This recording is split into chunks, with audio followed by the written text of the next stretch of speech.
प्रकाशित वाक्य का दूसरा पशु कब नजर आएगा? दोस्तों, यीशु मसीह का दूसरा आगमन तय हो चुका है। अत्यंत जल्द विश्व में एक प्रशासक का राज्य होने वाला है। इस प्रशासक के राज्य में ही वह पशु निकलेगा जिसकी जानकारी प्रकाशित वाक्य की पुस्तक उसके 13 अध्याय में पाई जाती है। आज पवित्र आत्मा उसी पशु का ज्ञान देने वाला है, बताने वाला है प्रकाशित वाक्य का दूसरा पशु कब आएगा, कब और किस प्रकार कार्य करेगा, कहाँ नजर आएगा। संभवतः ईरान में।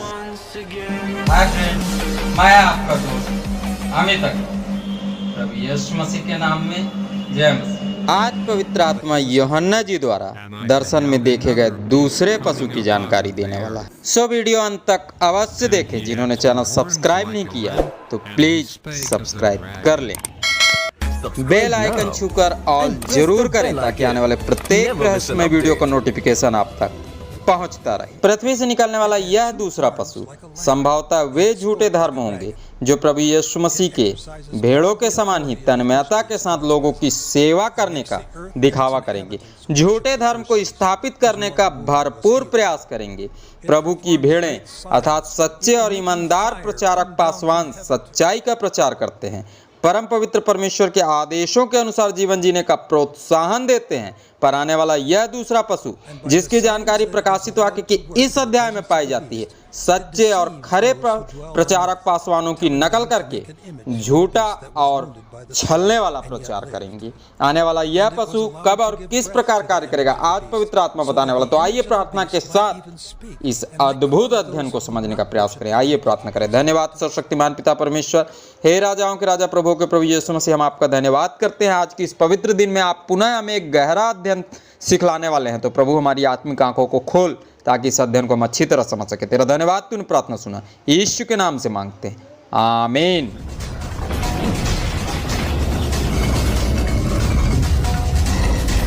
यह कोई प्रमाण नहीं, सिर्फ और सिर्फ बाइबल की भविष्यवाणियों की गणनाओं पर आधारित अध्ययन है। प्रकाशित वाक्य 13 अध्याय 12 पर वह उस पहले पशु का सारा अधिकार उसके सामने काम में लाता था और पृथ्वी और उसके रहने वालों से उस पहले पशु की जिसका प्राण घातक घाव अच्छा हो गया था पूजा कराता था।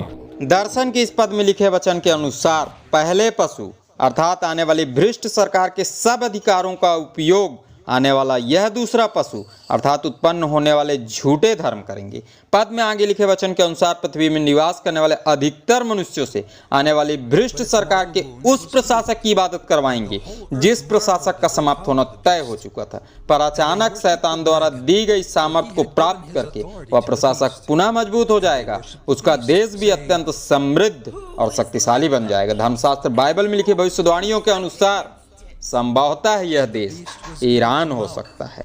दोस्तों, वीडियो अपने मित्र और रिश्तेदारों में शेयर जरूर करें ताकि वे भी इस अनमोल ज्ञान को समझ सकें। यहेजकेल में लिखी भविष्यवाणियों के अनुसार तीसरे विश्व युद्ध जो आरंभ होने वाला है, इस महायुद्ध के समाप्त होते ही ऐसा लगेगा मानो ईरान देश समाप्त हो चुका हो, पर अचानक ही यह देश पुनः मजबूत हो जाएगा। प्रकाशित वाक्य में लिखी भविष्यवाणियां बताती हैं यह देश पुनः किस प्रकार मजबूत होगा। भविष्य में क्या होगा सिर्फ प्रभु जानता है। हमें जो प्रकाशन मिला हमने बताया। हमारी प्रार्थना है हमारे कहे अनुसार नहीं, पर आत्मा से प्रार्थना करके वचन को समझने का प्रयास करें और वचन में लिखे आदेशों के अनुसार ही जीवन जीने का प्रयास करें। और जो और आप जानते हो उन बातों को कमेंट बॉक्स में जरूर लिखें ताकि हम सभी मिलकर मसीह की ज्योति को लगातार बढ़ रहे अंधकार में प्रकाशित कर सके। प्रभु पर विश्वास करने वाले प्रत्येक सच्चे विश्वासी जय मसीह लिखकर प्रभु की महिमा अवश्य करें। कुरिन्थियों की दूसरी पत्री उसके 11 अध्याय के 13 से 14 पद में लिखे वचन के अनुसार उत्पन्न होने वाले झूठे धर्मों के झूठे प्रेरित और छल के काम करने वाले मसीह के प्रेरितों का रूप धरने वाले हैं। अर्थात यह भी संभव है उन झूठे धर्मों को अस्तित्व में लाने वाले वे ही भ्रष्ट प्रचारक और भ्रष्ट पासवान होंगे जो भेष तो भक्ति का रखते हैं पर ईश्वर को नहीं मानते। बाहर से तो प्रभु की भेड़ों के समान ही नजर आते हैं पर वास्तव में अंदर से फाड़ खाने वाले भेड़िए हैं। दोस्तों, अगले पद में लिखा है यह कुछ अचंभे की बात नहीं, क्योंकि शैतान आप भी ज्योतिर्मय स्वर्गदूत का रूप धारण करता है। अर्थात ऐसे लोग शैतान ही हैं जो अपने पिता शैतान की तरह ही ज्योतिर्मय स्वर्गदूतों का रूप धारण किए हुए हैं। अपने पिता की तरह ही परमेश्वर की सृष्टि को भड़काकर राजा बनने के प्रयास में, अपने घरों को भरने के प्रयास में आज भी जुटे हुए हैं। भेड़ों में छुपे भेड़ियों की पहचान पवित्र आत्मा पिछले भाग में बता चुका है। यदि आपने उस वीडियो को नहीं देखा तो अवश्य देखें, लिंक डिस्क्रिप्शन में उपलब्ध है।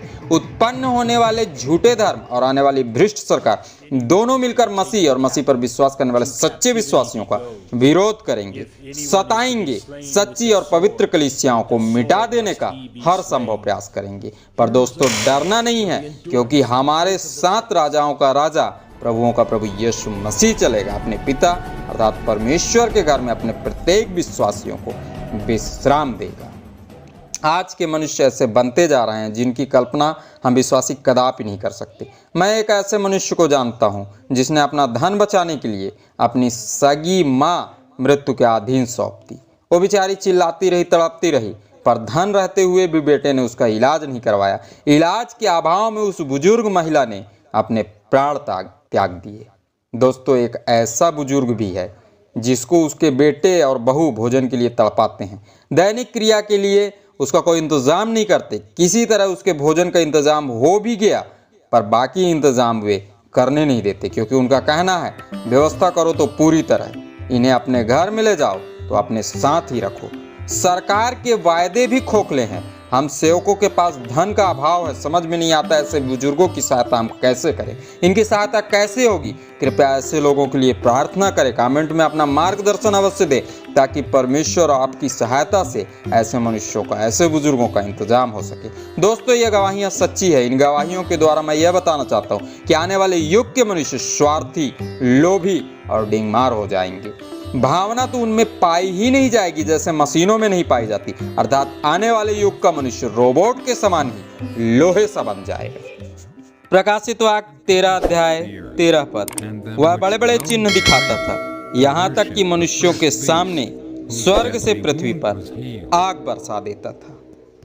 दोस्तों, अंतिम दिनों के दर्शन में यूहन्ना जी ने आगे देखा कि अस्तित्व में आने वाले झूठे धर्म उसी तरह बड़े बड़े चमत्कार दिखाएंगे जैसे प्रभु यीशु मसीह ने मरकुस रचित सुसमाचार उसके 13 अध्याय के 22 पद में बताया था। लिखी हुई भविष्यवाणियों के अनुसार आने वाले दिन अत्यंत कठिन होंगे, तो प्रत्येक विश्वासी को अपने विश्वास की डोर मजबूती के साथ थाम कर रखनी होगी। ऐसे ऐसे चमत्कार होंगे कि चुने हुए विश्वासी भी अपने विश्वास से भटक सकते हैं। आने वाले उन दिनों में क्या होगा, कैसे चमत्कार होंगे, जानने के लिए इस चैनल में आने वाले अगले भाग को आने वाले अगले शुक्रवार के दिन अवश्य देखें। वीडियो अच्छा लगा हो तो नीचे दिख रहे लाइक के बटन को जरूर छुए। आपका प्रोत्साहन हमारी ऊर्जा को और भी बढ़ाता है। प्रकाशित वाक्य की पुस्तक की इस प्रकाशन में पवित्र आत्मा ने प्रकाशित वाक्य के दूसरे पशु की जानकारी दी है, बताया है यह पशु कौन है, कब आएगा और किस प्रकार कार्य करेगा। भविष्य में नजर आने वाला यह पशु जिसे आत्मा ने उन दिनों यूहन्ना जी को दिखाया, जिस दर्शन को लिखकर यूहन्ना जी ने कलीसियाओं तक पहुंचाया,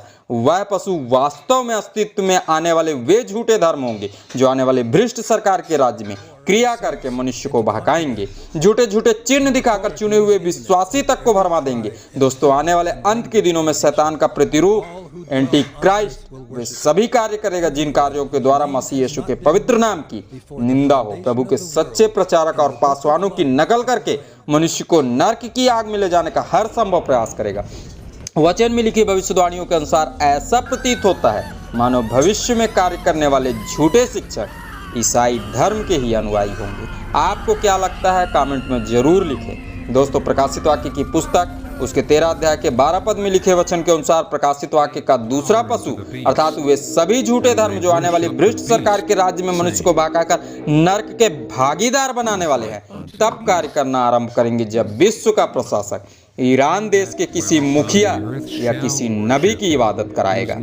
आज के अध्ययन से मिलने वाले शिक्षा के पद को सदैव स्मरण रखें जो इफिसियों की पत्री उसके 6 अध्याय के 6 पद में पाया जाता है। आइए इस पद को धर्मशास्त्र बाइबल से पढ़ें। इस पद में लिखा है, मनुष्यों को प्रसन्न करने वालों के खावे के लिए सेवा न करो, पर मसीह के दासों के समान मन से परमेश्वर की इच्छा पर चलो। ऐसा करने वाला मनुष्य ही बहकने से, भरमने से बच सकता है। आप सबों ने इस अध्ययन को ध्यान से सुना। आप सबों का बहुत बहुत धन्यवाद। खुदाबंदी यीशु मसीह के नाम में आमीन।